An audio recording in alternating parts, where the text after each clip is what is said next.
So children, today we are going to learn about the neutralization reaction. We have already done this neutralization reaction so many times in this chapter, but now we are actually going to see here that how we can see and how we can demonstrate that yes, actually the neutralization reaction is happening in the equation. So, to demonstrate the neutralization reaction, first it is a reaction between an acid and a base, and it is a reaction in which a salt and water is formed, and it is a reaction in which the basicity of a base and acidity of an acid gets neutralized.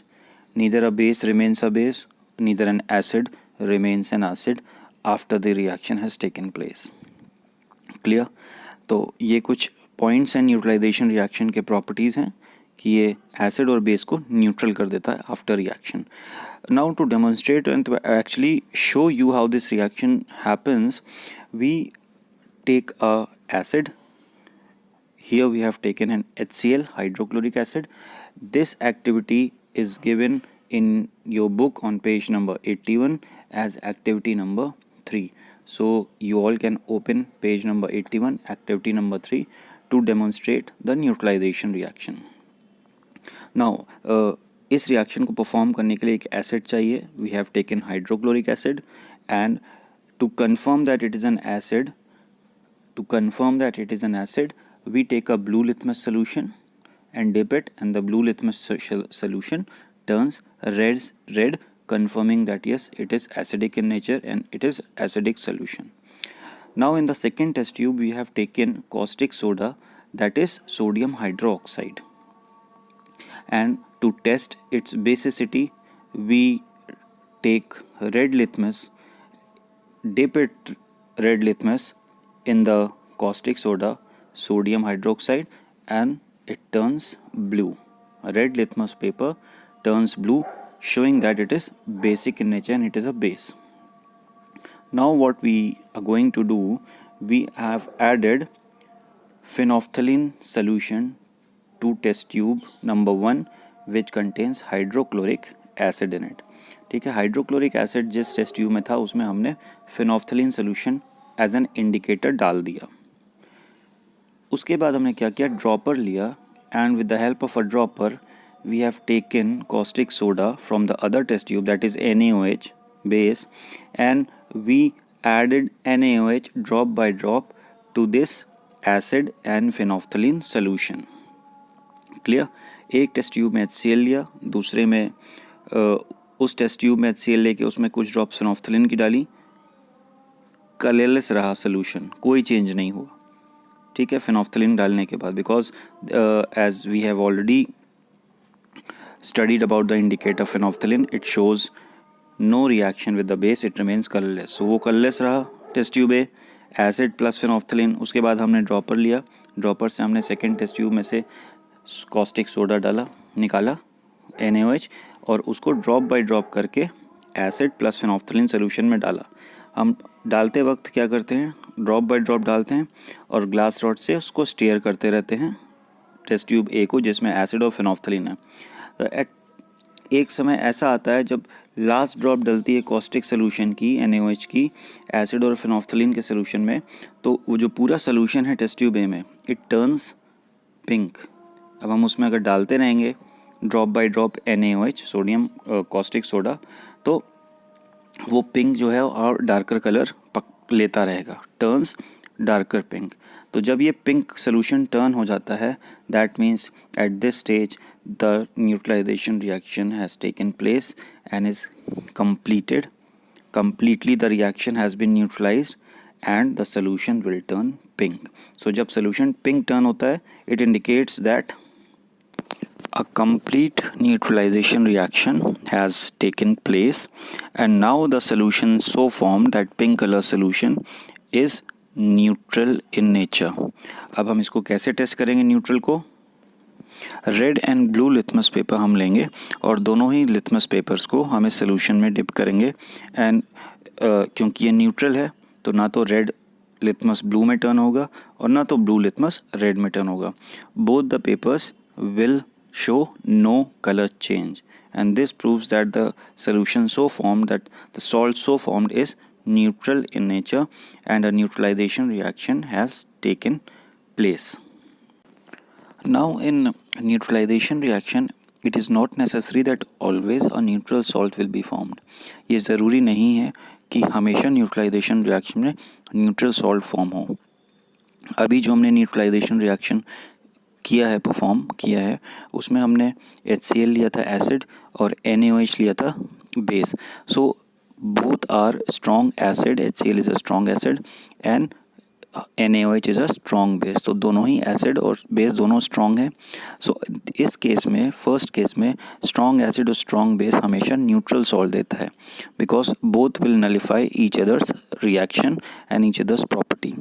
Second case में क्या होता है, अगर हमने strong acid लिया है और weak base है, तो जो सॉल्ट फॉर्म होगा हमेशा उसमें कुछ ना कुछ एसिडिक प्रॉपर्टीज़ होंगी, वो एसिडिक प्रॉपर्टीज शो करेगा. नेक्स्ट अगर हम थर्ड सिनेरियो देखें जिसमें हमने वीक एसिड लिया है और बेस हमने स्ट्रॉन्ग रखा है, then in this case the base which is strong, the salt will show that characteristics only, so the salt will be basic. तो हम जब भी हम एसिड को स्ट्रॉन्ग लेंगे या बेस को स्ट्रॉन्ग लेंगे, जो भी हम स्ट्रॉन्ग लेंगे उसी का नेचर आ जाएगा सॉल्ट में. ठीक है, तो स्ट्रॉन्ग अगर एसिड हुआ तो एसिडिक सॉल्ट फॉर्म होगा नेचर वाइज, और अगर स्ट्रॉन्ग बेस हुआ तो बेसिक सॉल्ट होगा. और बेसिक सॉल्ट और एसिडिक सॉल्ट जब भी फॉर्म होंगे तो वो सारे टेस्ट जो एसिड्स के हैं इंडिकेटर्स के साथ वो वैसे ही शो करेंगे, चाहे वो लिटमस हो, चाहे फेनोफ्थलीन हो, methyl orange, China rose. Acids में जो भी रिएक्शन शो होगा वो एसिडिक सॉल्ट में भी शो होगा, और बेस में जो होगा, जो बेस में इंडिकेटर शो करेंगे वो बेसिक सॉल्ट में भी वही चेंजेस शो करेंगे. Clear? Now children, next we are going to see the effect of neutralization reaction in daily life. तो neutralization reaction हमारे आसपास होते ही रहते हैं हमेशा, बट उनको हम देख नहीं पाते. अब जो कि हमने चैप्टर पढ़ लिया है, हमको पता है न्यूट्रलाइजेशन रिएक्शन, सो हम उसको पढ़ेंगे, देखेंगे और जानेंगे कि हमारे एवरीडे लाइफ में, डे टू डे लाइफ में हमारे आसपास किस टाइप के न्यूट्रलाइजेशन रिएक्शन परफॉर्म होते रहते हैं. तो फर्स्ट है ट्रीटमेंट ऑफ इंडाइजेशन, जो कि मैंने आपको ऑलरेडी बता रखा है. HCl acid is released in the stomach and when the HCl acid is excessive, it is secreted in large quantity, it leads to acidity and indigestion. उसके लिए क्या करते हैं, उसके लिए हम लिक्विड लेते हैं, एक डाइजीन जैसे हो गई लिक्विड में आपकी, मिल्क ऑफ मैग्नीशिया हो गया, टू न्यूट्रलाइज. एसिड को हमेशा बेस से न्यूट्रलाइज किया जाता है, so we have to take in base which is milk of magnesia which is called magnesium hydroxide. Clear है? तो ये हमारा फर्स्ट न्यूट्रलाइजेशन रिएक्शन हुआ, जो कि कभी ना कभी हम इससे ज़रूर आमने सामने हुए होंगे, इस न्यूट्रलाइजेशन रिएक्शन से, which is happening in a stomach. Next neutralisation reaction we can see is happening in a mouth. As we eat food, we eat sweet, sugars and every type of food, they remain stuck between our teeth. ठीक है, जो waste food होते हैं वो हमारे teeth के बीच में फंस जाते हैं, रह जाते हैं हमारे माउथ में. And there are thousands and thousands of bacterias in a mouth, and when this bacterias feed and react with this food, they releases a very weak acid. ठीक है, ये बैक्टीरिया जब फूड पे अटैक करते हैं तो उनके साथ मिल के रिएक्शन करके एक बहुत ही वीक एसिड हमारे माउथ में और टीथ के बीच में जो स्पेसेस होती हैं उसमें प्रोड्यूस करते हैं, जिससे हमारा टीथ डिके होता है, इफेक्ट होता है हमारे टीथ में. ठीक है, इफेक्ट होता है, धीरे धीरे टीथ हमारा ख़राब होने लगता है इस वीक एसिड की वजह से. अब ये वीक एसिड बना है तो इसको हटाने के लिए क्या होता है, हम टूथब्रश और टूथपेस्ट का इस्तेमाल करते हैं. ठीक है, टूथपेस्ट में क्या एसिड है वीक हमारे माउथ में, टीथ के बीच में, तो उसको निकालने के लिए एक एल्कली चाहिए, एक बेस चाहिए, जो कि हमारे टूथपेस्ट में प्रेजेंट होता है, कैल्शियम कार्बोनेट.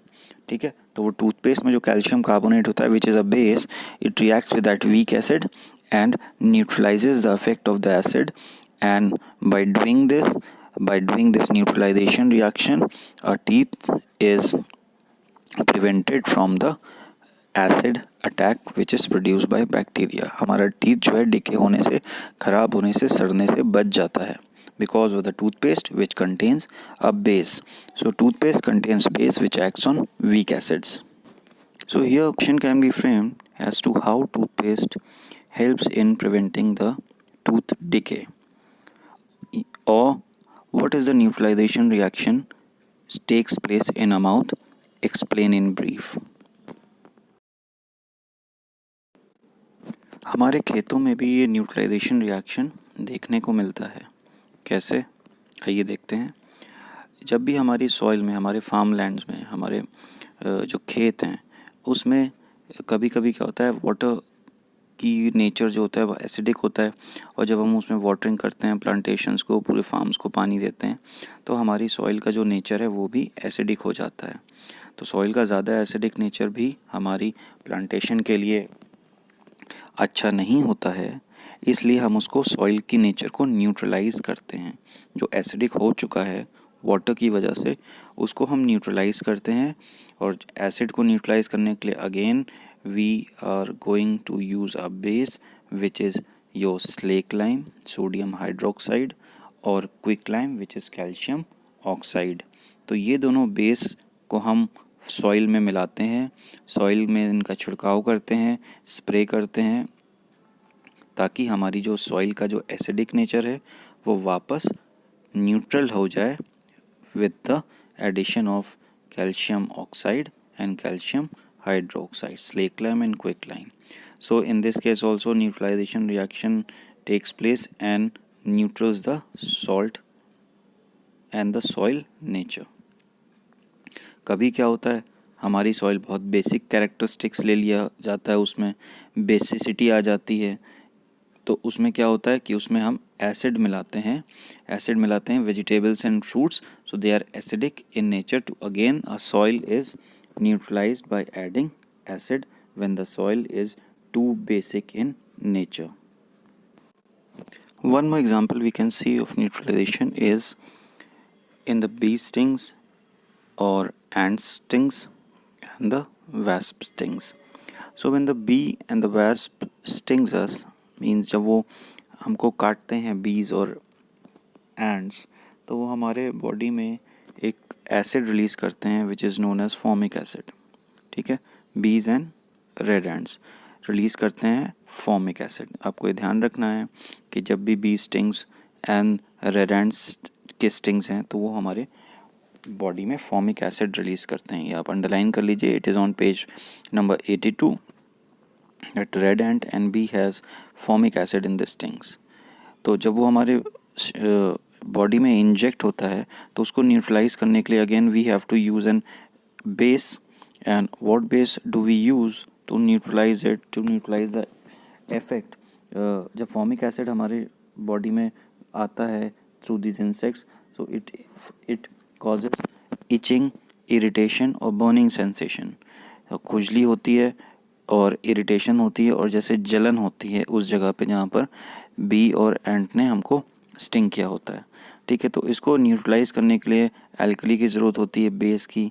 तो इसमें हम यूज़ करते हैं antacid which is magnesium hydroxide, calamine हमने अभी बेसिस के उसमें पढ़ा था which is zinc carbonate, again a base, and baking soda, sodium hydrogen carbonate.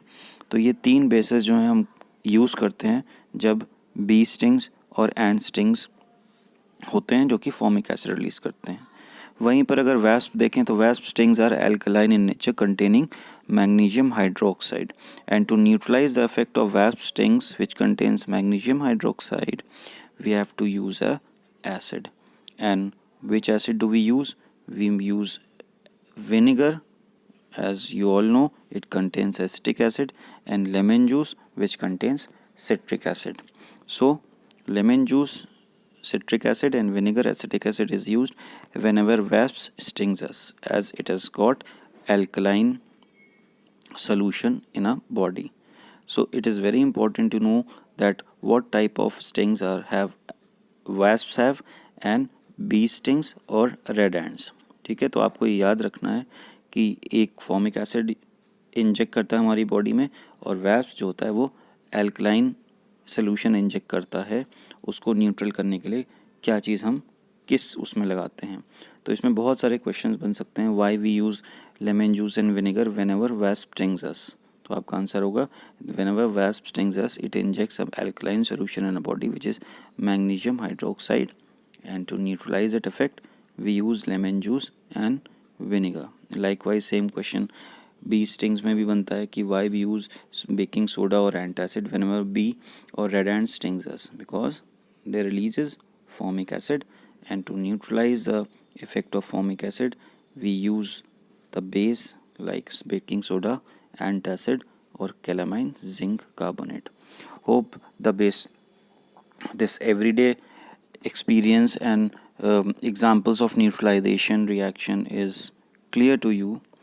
तो इसमें हमने बहुत बार पढ़ा हुआ है न्यूट्रलाइजेशन रिएक्शन। आपको कोई परेशानी नहीं होनी चाहिए इस टॉपिक में। अगर फिर भी आपको कोई प्रॉब्लम है, कोई एग्जांपल है जो समझ में नहीं आया है, you can ask in the next online class session और you can WhatsApp message me on my personal WhatsApp number. ठीक है, okay, as of now good bye.